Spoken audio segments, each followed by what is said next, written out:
ლიტერატურული ალეგორიები და ისტორიის გადააზრების კიდევ ერთი ახალი შესაძლებლობა, უცვლელი მტერი და ბრძოლის ახალი თუ ნაცადი ხერხების ანალიზი. როგორია გრძელვადიანი და მშვიდობიანი პროტესტის ფილოსოფია და რამდენად მნიშვნელოვანია ამ თვალსაზრისით შემოქმედობითობა. რა როლი უნდა ჰქონდეთ დღეს მწერლებს და რა პასუხისმგებლობა აკისრია მათ ამ ყველაზე მნიშვნელოვანი ისტორიული გადაწყვეტილების წინაშე საქართველოს პროდასავლური არჩევანის შესანარჩუნებლად. თემაზე სასაუბროთ პოეტი, პროზაიკოსი, წიგნიანების გამავრცელებელი საზოგადოების თავმჯდომარე და ბიბლუსის შემოქმედებითი დირექტორი გიორგი კეკელიძე შემოგვიერთდება. გიორგი, მოგწანდი, მოგესალმები. გამარჯობა. გამარჯობა, მოგესალმებით. მადლობას გიხდით, მოგწანდი. მადლობა. გვეწვიეთ, დავდანდი. ზუსტად ერთი წლის წინ გაგაფრთხილეთ, როცა აქ მოვედით, რომ დენს ვიტყვი. დენს ვიტყვი, ხო, და რაღაცა მე მაინც შევიცხადე. ზუსტად ერთი წელი გავიდა ამ სტუმრობის. იმდენი რამე მოხდა, რომ ჩემი დენი კი არა, ძალიან ბევრი რაღაც გავაწყდა. ხო, და რადგან გაიხსენე სიმბოლურია, რომ ზუსტად ერთი წელი გავიდა იმ სტუმრობიდან და მაშინაც ძალიან მნიშვნელოვანი საკითხით იყავით ჩვენთან. მოსული მნიშვნელოვან თემაზე სასაუბროთ. ისე თავდაცვისთვის რას გამოგვადგებოდა, ეხლა ყველა რომ ერთ მოვინებდა. ხო, მაგრამ შეიძლება ახალი კანონმდებლობა შეიმუშაონ ძალიან მალე, რამდენიმე დღეში ადამიანები, რომლებიც ირტყმენებიან დენს, გადაყვანილი იყვნენ დაუყოვნებლივ იზოლატორებში, ამიტომ მე არ ვეცნობი ამ იდეას. ჩამოვარდნებდი ხელს არალეგიტიმურ მთავრობას. და დენდარტყმულებს დავტოვებდი. გიორგი, შემოქმედობითობაზე ვსაუბრობთ შესავალშიც და ზუსტად ესეც ეს ჩვენი შესავალიც რაღაცა ნაწილია ამის. ხო, ქართველებს, ადამიანებს განსაკუთრებით, რომლებიც 50 დღეა გარეთ არიან და ქუჩაში უწყვეტად აპროტესტებენ მიმდინარე მოვლენებს, ძალიან სჭირდებათ მუხტი იმისა, რომ შეინარჩუნონ მდგრადობა და მათი ხედვები, რომელიც ნამდვილად რეალური და ჭეშმარიტია, გრძელვადიან პროცესში გახდეს უფრო ხელმისაწვდომი და ხელშესახები გახდეს, რომ არ დაკარგონ მუხტი. კი ბატონო. მოგესალმებით კიდევ ერთხელ ყველას, გილოცავთ შობა ახალ წელს, რომელიც უნებრივია უახლოესი ჩვენი შვიდგარემოში ჩაი არა ნაწილია მესმის, მაგრამ პროტესტულში და გისურვებთ ცხადია უკეთეს საქართველოს პირველ რიგში და ინდივიდუალურად თითოეულ თქვენგანს ცხადია უკეთეს მომავალს. რაც შეეხება პროტესტს, მე მგონია რომ ეს პროტესტი ქართველებს გვაქვს თითქმის უკვე უკანასკნელი 300 წელი გასაგები მიზეზის გამო.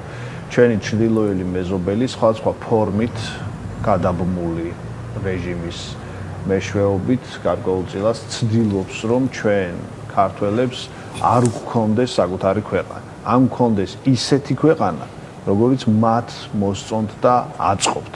ანუ ერთგვარი უკანა ეზო, სადაც ჩამოვლენ, იმღერებენ, იცეკვებენ, გალევენ და წავენ. შესაბამისად ეს ბრძოლა მიმდინარეობს სულ. ამ ფორმით, რა ფორმითაც ახლა მიდის ბუნებრივია, ყოფილა ადრეც, მაგრამ ყოფილა რაღაც თვალსაზრისით უარესი ფორმებითაც და ჩვენ გარკვეულწილად უნდა გქონდეს ის მოლოდინიც, რომ მტერი რაღაცებს იოლად არ დათმოს. მე სულ ახლახანს ვიყავ სხვა შორის უფლის ციხეში და ამას იმიტომ ვამბობ, რომ რეალურად სადაც ნაბიჯი არ უნდა დავდგათ, ყველგან ხედავთ ამბავს, რომელიც რუსეთის ჩადენილია და ხედავთ, რომ ეს ამბავი კარგი კი არა, ძალიან ცუდი აღმოჩნდა. ხო, მაგალითად ის ტაძარი, რომელიც უფლის ციხეში დგას, გადაღებილი არის რუსების მიერ, ერთი ფენით, მეორე ფენაზე არის უკვე წარწერა რუსი ტურისტების, რომლებიც მე-19 საუკუნის მიჯნ მე-20 საუკუნის დასაწყისში მოდიოდნენ და მე კიდევ ერთი ფენით არის ასევე რუსების მიერ გადაღებული უკვე საბჭოთა კავშირის მეშვეობით. ამას რატო ვამბობ?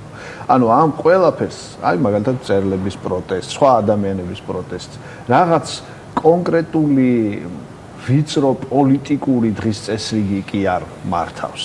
არამედ განცდა იმისა, რომ რეალურად ჩვენ შეიძლება ისევ შევბრუნდეთ იმ მოცემულობაში, რომლიდან თავის დასაღწევადაც თაობები იბრძოდა. ეს არის მთავარი განცდა და მახასიათებელი. მეხსიერება. რა თქმა უნდა, უამრავი ადამიანი, მათ შორის ჩემი მეგობარიც, გამოვიდა არა მაინც და მაინც ეს შეიძლება კარგია, ცუდია, ამას არსებითი მნიშვნელობა არ აქვს და კრიტიკის საგანი იყოს. არა მაინც და მაინც არჩევნების დროს მანამდე ან მერე. არამედ 28 ნოემბრის განცხადების კვალად. ეს ძალიან მნიშვნელოვანი ამბავი. ანუ ადამიანებმა დაინახეს ფუნდამენტური საფრთხე, რომ შეიძლება ჩვენი ძირითადი არჩევანის მოწყვეტით რეალურად ქვეყანა აღმოჩნდეს იქ, საიდანაც თავის დასაღწევად მან ბევრი იბრძოლა. შესაბამისად ეს ლოკალური უпростоრედ თემატური პროტესტები, რომელიც იმართება, ხო, მწერლების იქნება, ეს მსახიობების იქნება, ეს სხვა დანარჩენი, თქვა, პროფესიული ჯგუფების, რეალურად ამის წინააღმდეგ არის მიმართული. მე ასე ვხედავ. შესაბამისად, ბუნებრივია, რომ ყველა ის მცდელობა, რომ თქვა, ეს ამბები რაღაცნაირად მიაკუთვნონ კონკრეტული პარტიების, კონკრეტული, თქვა, თუ შეიძლება ასე ითქვას, რაღაც мотиваციის მქონე ჯგუფების ინტერესებს და სურვილებს, მე მგონია, რომ განწირული. იმიტომ რომ მე ვიცნობ უამრავ ადამიანს, რომელთაც არავითარი ინტერესი არ აქვს, გარდა იმისა, რომ მათ ჰქონდეთ კარგი სამშობლო და კარგი სახელმწიფო, რომელშიც გარკვეულწილად საკუთარ თავს იპოვნიან გაცილებით უფრო შესაბამისად, ვიდრე ამას მოახერხებენ სამშობლოში, რომელიც არის ოკუპირებული რუსეთის მიერ. დღეს საქართველო არის ოკუპირებული რუსეთის მიერ. ამაზე ჩვენ ძალიან იშვიათად ვლაპარაკობთ. ოკუპირებული არის პირდაპირ მნიშვნელობითაც გულისხმობ ამ შემთხვევაში ჩვენს 20%-ს, რა თქმა უნდა. და ამავდროულად არის მცდელობა იმისა, ტვინის გამორეცხვით, სხვა მეშვეობით, რომ რეალურად ჩვენ ამ ოკუპაციის განცდას მოვწყდეთ და ვიგრძნოთ თავი ჩვეულებრივ მდგომარეობაში, ხო? მე ამ კონკრეტულ შემთხვევაში ჩემს თავსაც გულისხმობ და ხაზგასმით გულისხმობ, იმიტომ რომ ჩემი ყოველდღიურობა ვერ არის გაჯერებული იმით, რომ ჩვენ და ცხინვალის რეგიონი დაგადია ვერ ვფიქრობ ამას. დანარჩენ აბსურდულ არაშესაბამის თემებზე გვიწევს დისკუსია და ბრძოლა, რომ რეალურად მტერმა მოახერხა და რამდენიმე ძირითადი საკითხი მთლიანად ჩახსნა.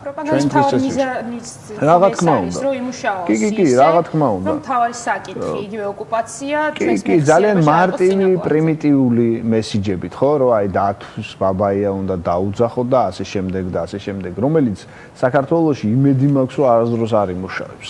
იმიტომ რომ ამ იმედს მე მიმყარებს ის ადამიანები, რომელთაც ამის წინააღმდეგ იბრძოლეს და იბრძოდნენ სულ. აი გადავხედოთ, ხო, საქართველოს ისტორიას, იმ ისტორიას, რომელიც ჩვენ გარკვეულწილად თან გვდევს რუსეთთან ურთიერთობის ფარგლებში, ხო? იქნება ეს ალექსანდრე ორბელიანი, იქნება ეს სოლომონ დოდაშვილი, იქნება ეს ნიკოლოზ ბარათაშვილი თავის ბედი ქართლიცას, იქნებიან ეს თერგდალეულები ილია ჭავჭავაძე, იქნება ეს თქვა დიმიტრი ყიფიანი, იქნება ნიკოლოზ ამ შემდეგ და შემდეგ. რაღაცეები ხო არის ძალიან მარტივი, ხო? ჩემთვის ყველაზე უფრო ტრაგიკული ამბავი მთელს ამ ბრძოლაში არის ის, რომ მე ადამიანებისთვის მიწევს ახსნა, რომ რუსეთი არის მტერი და იყო მტერი.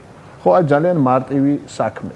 ჩვენ მე-19 საუკუნეში გვქონდა უდიდესი მასშტაბის საგანმანათლებლო მოძრაობა, რომელიც მსოფლიოშიც კი იშვიათად შეიძლება დავძებნოთ თავისი ჩართულობის ხარისხით.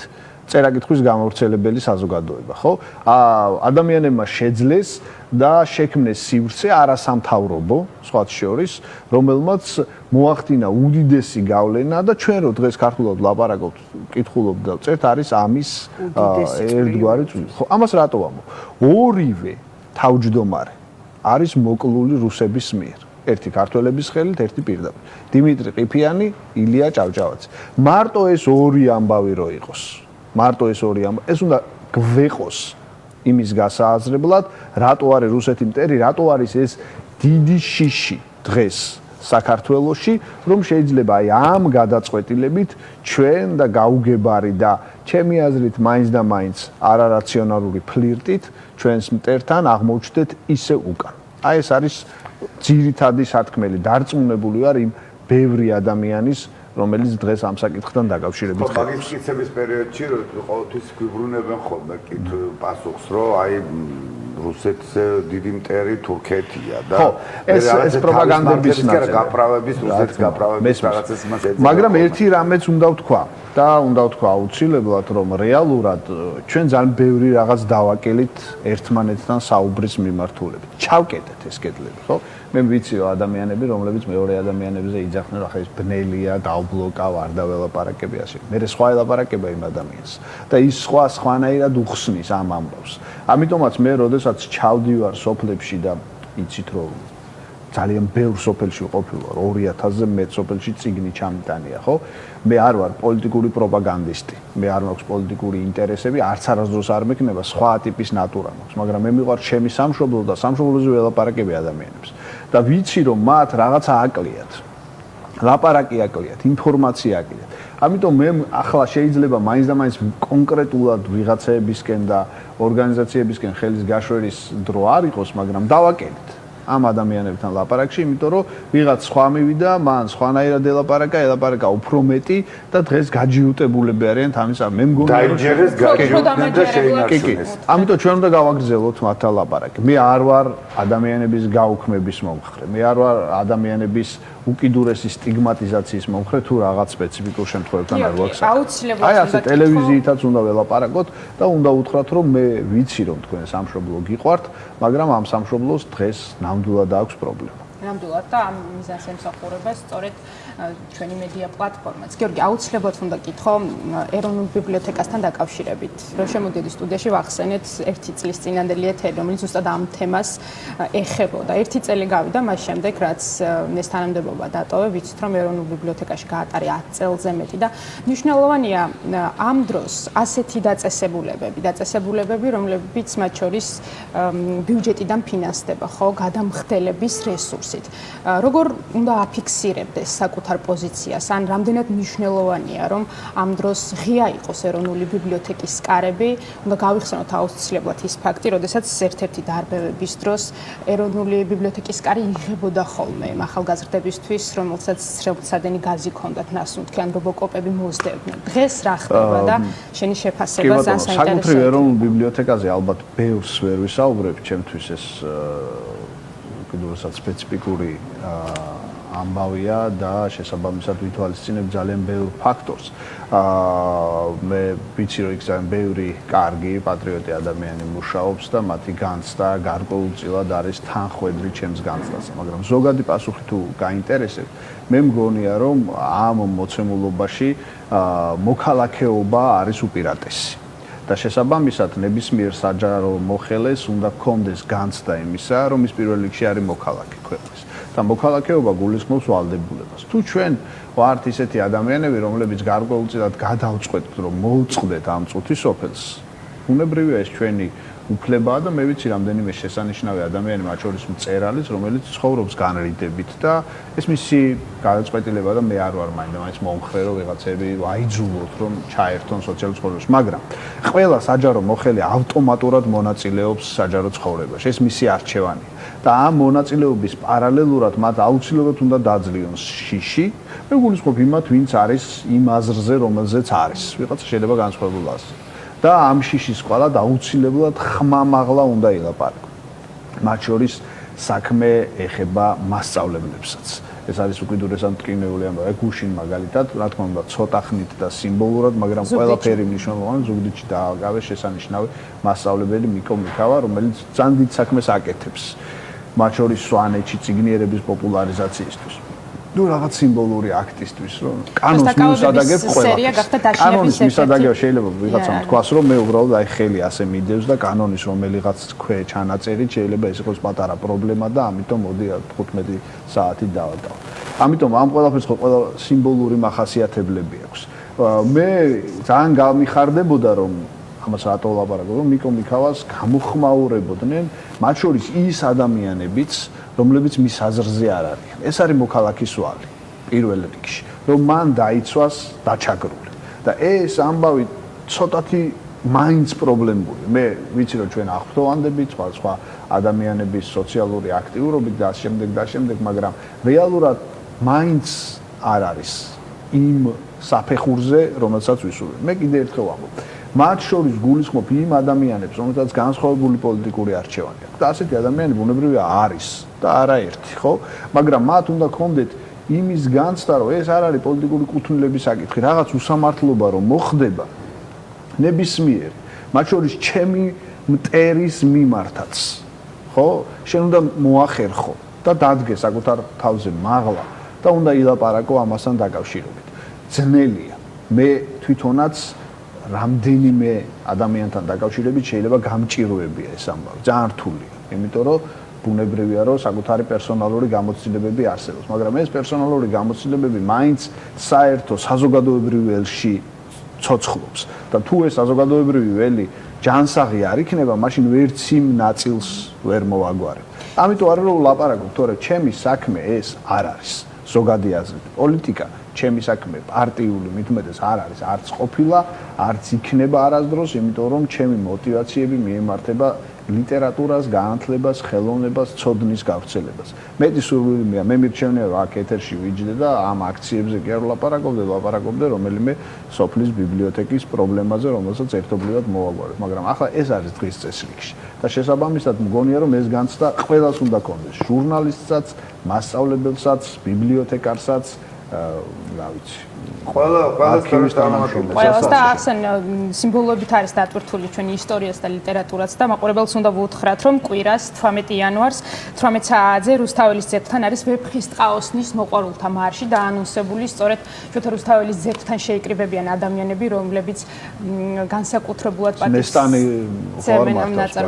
დიახ ნესტანი არის ორგანიზატორი ამ მარშის და ძალიან მნიშვნელოვანია ხო რომ ესეთი სიმბოლური დატვირთვის მქონე მარშები უფრო მრავლად გქონდეს იმისთვის რომ მუხტი უფრო ნესტანი არის შესანიშნავი გოგო, ძალიან კარგი პროფესიონალი, რომელიც დარწმუნებულია რომ თავს გაართმევს ამ ამბავზე, სხვა შორის მინდა მაგასაც გამოვიხმო, რაღაც ვიდეო ჩაწერეს მასზე, კითხეს სანტა კლაუსი უფრო მოგწონს თუ თოვლის ბაბუაო და ადამიანების 80% გავეშებული იბრძოდა მის წინააღმდეგ თოვლის ბაბუის დასაცავად თუ რაღაც ორთოდოქსი გიგე, იმიტომ რომ ეს მოხდა სანტა კლაუსიც ქართულობას ვერ წაგვართმევენ ხოლმეც მგონია, ამიტომ გოგო სხვა შორის ის არის ხრივი, ჩემი კლასელის, გარდაცვლილი კლასელის მეუღლე, ძალიან დიდი პატრიოტი, ზრდის ორ ბავშვს და ამ ბავშვების გაზრდის პარალელურად დგას აქციებზე და თან მუშაობს ხელნად. ანუ არავინ საკუთარ საქმეს თან თავს არ ანებებს.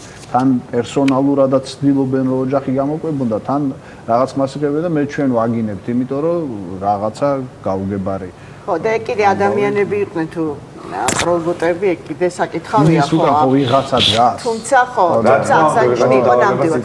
დიდი მადლობა გიორგი მოსაზრებების გაზიარებისთვის და ჩვენს გადაცემაში მონაწილეობისთვის გიორგი კეკელიძეს მინდა დავემშვიდობო